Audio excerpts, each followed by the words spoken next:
rapaziada, o mato caiu, mas a conta bancária caiu junto. Vocês viram no vídeo passado. O bolso do Zé tava chorando com 23 mil reais. Eu li os comentários de vocês. Zé, constrói galpão. Zé, compra semente e planta logo. A vontade é grande, meus amigos, mas a realidade é dura. Eu não tinha nem para um prego.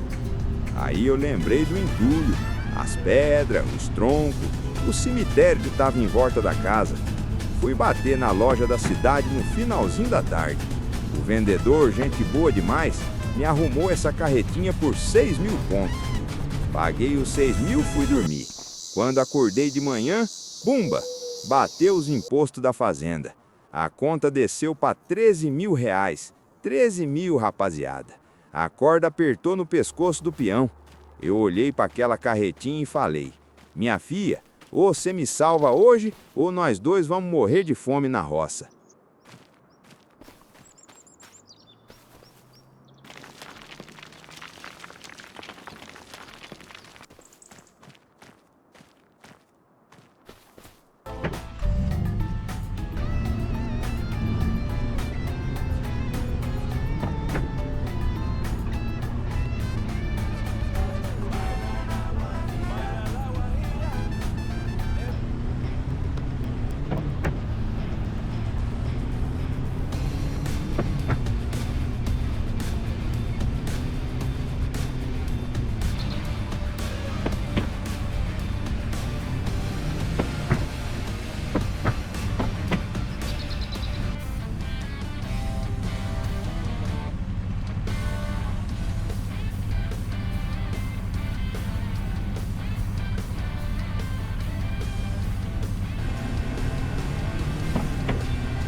E enquanto eu estava ali, quebrando os dentes daquela terra dura, jogando pedra por pedra na caçamba, eu comecei a matutar com meus botões.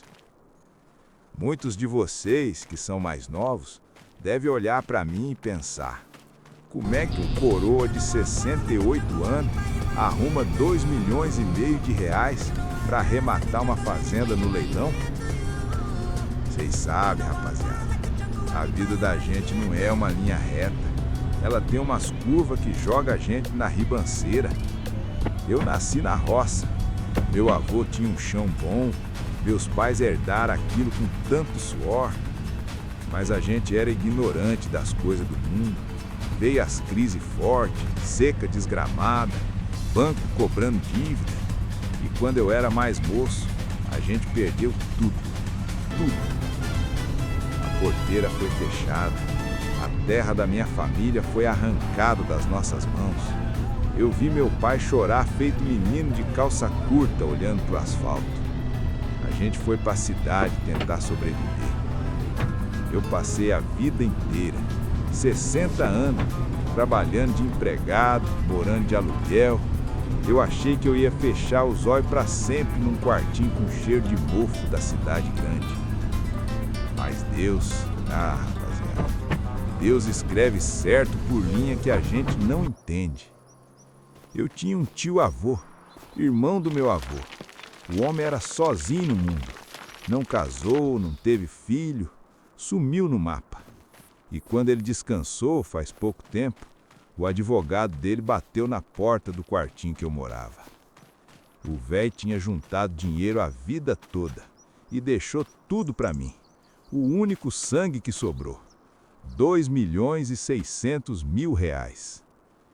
Quando eu vi aquele dinheiro, eu não pensei em carro de luxo, não pensei em viajar para fora. Eu peguei 2,5 milhões e fui pro leilão. E comprei essa fazenda aqui, porque eu precisava sentir o cheiro da terra da minha família de novo.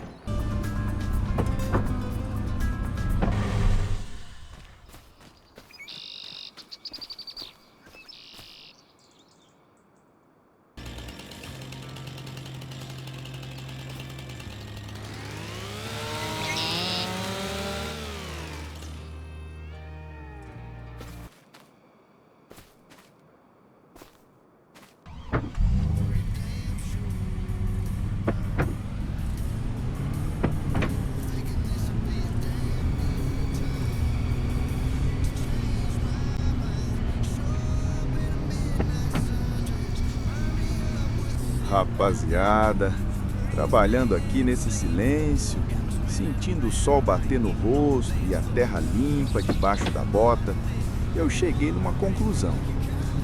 Vocês lembram que lá no leilão, quando eu dei o lance do dinheiro que herdei, o povo da cidade cochichava, né? Falavam que essa terra foi vendida barata porque era amaldiçoada, que tinha assombração da antiga dona.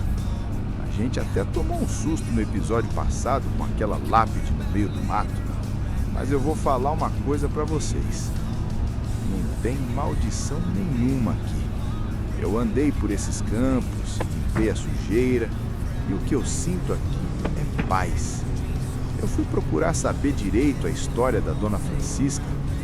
A velha Chica e o marido dela, eles eram apaixonados por esse pedaço de chão. Aquela lápide não é um marco de tragédia, é um marco de amor. O marido dela pediu para ser enterrado aqui, debaixo do céu que ele cultivou a vida inteira. E a família, antes de ir embora e deixar o banco tomar, atendeu o pedido. Essa fazenda foi um lugar de família feliz.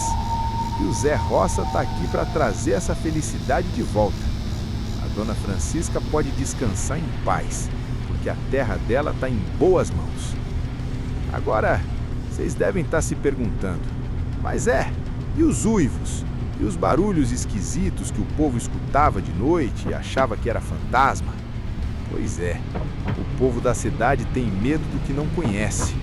Eu dormi aqui essas noites e eu escutei, mas não era corrente arrastando, não.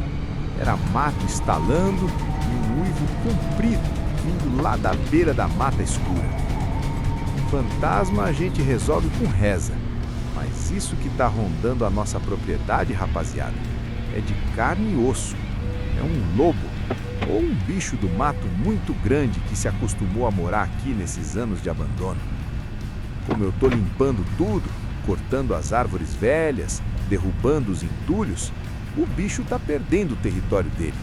E logo logo a gente vai começar a plantar, vai querer trazer umas galinhas, talvez umas ovelhas, e aí o bicho vai vir querer jantar na nossa conta. Para lidar com a natureza a gente tem que ter respeito, mas tem que se proteger. Sabe o que o velho Zé vai precisar fazer em breve? Nós vamos ter que arrumar um companheiro, um cão pastor, bem valente, daqueles que não tem medo de cara feia, para dormir no galpão e cuidar dessa terra junto comigo. Mas uma coisa de cada vez, né? Primeiro o entulho, depois o cachorro. Deixa o lobo lá no canto dele por enquanto e vamos voltar a focar nessa brita aqui que o dia tá passando.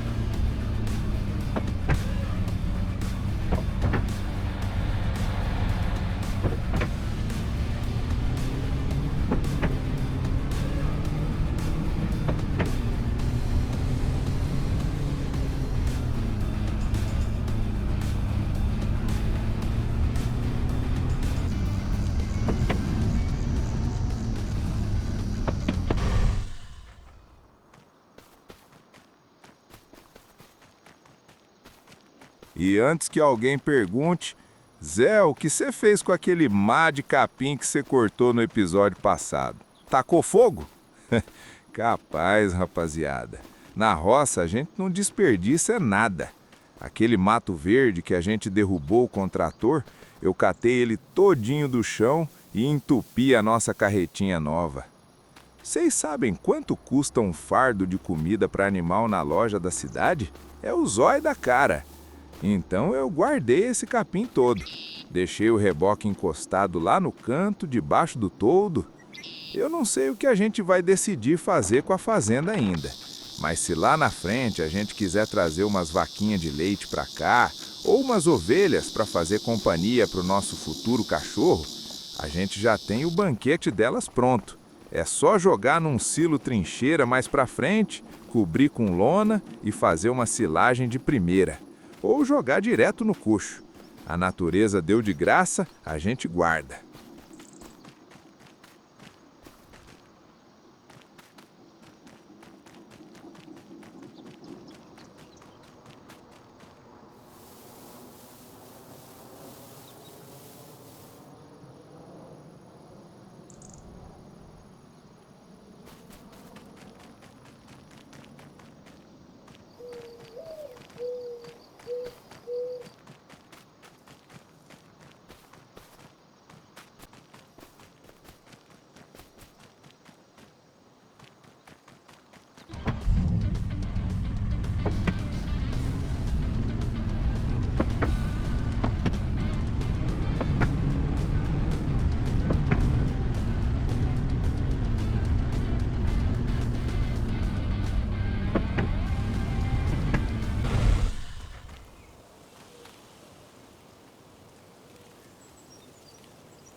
E é por isso, meus amigos, que aos 68 anos de idade, carregar essas pedras não dói minhas costas. É um presente, é a minha segunda chance.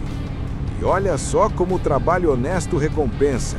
Eu fiz 3 viagens pesadas, levei pedra, depois juntei as madeiras velhas e vendi tudo na cidade. A nossa continha, que estava chorando com 13 mil, já pulou para 37 mil reais. Mas eu não parei não. Voltei para casa e olhei para os 4 galpões que estavam caindo aos pedaços. Falei, vou limpar esse entulho e vender um deles que não tem salvação. Chamei o comprador para avaliar e, rapaz, o homem bateu o olho e cresceu para cima do segundo galpão também. Viu que a madeira que sustentava o telhado velho era nobre, madeira de lei.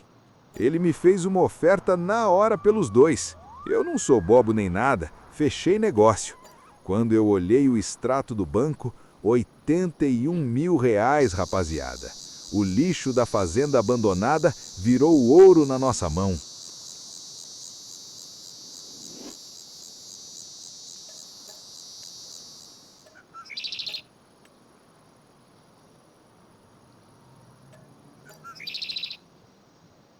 Com 80 mil no bolso, eu olhei para a frente da casa e pensei, a gente merece coisa melhor que esse barro, né?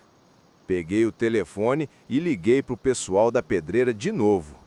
Falei, me manda 30 toneladas de cascalho agora. E não economizei não. Fizemos um tapete lindo na frente da casa e em volta dos galpões que sobraram.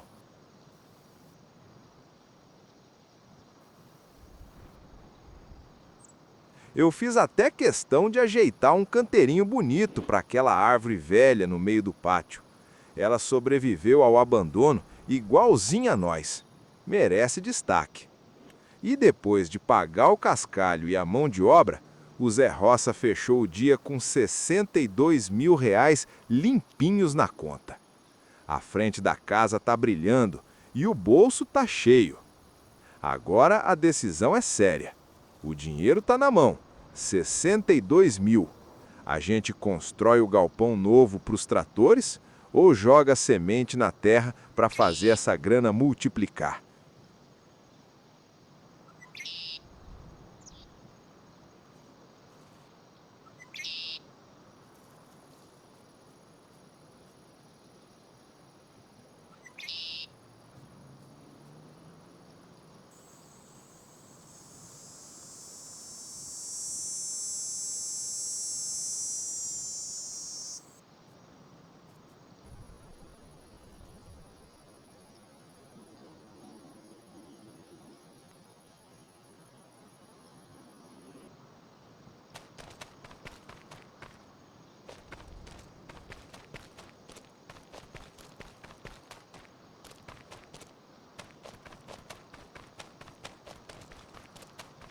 Bom, a frente da casa tá limpa, os galpão estão no cascalho, o capim tá guardado e o Zé Roça fechou o dia com 62 mil reais limpinhos na conta. Agora a decisão final é de vocês. O dinheiro tá na mão. A gente constrói o galpão de verdade para os tratores ou joga a semente na terra para fazer essa grana multiplicar? Vota aí nos comentários que eu já tô indo passar o café para ler. Fiquem com Deus, meus amigos. A nossa segunda chance está só começando.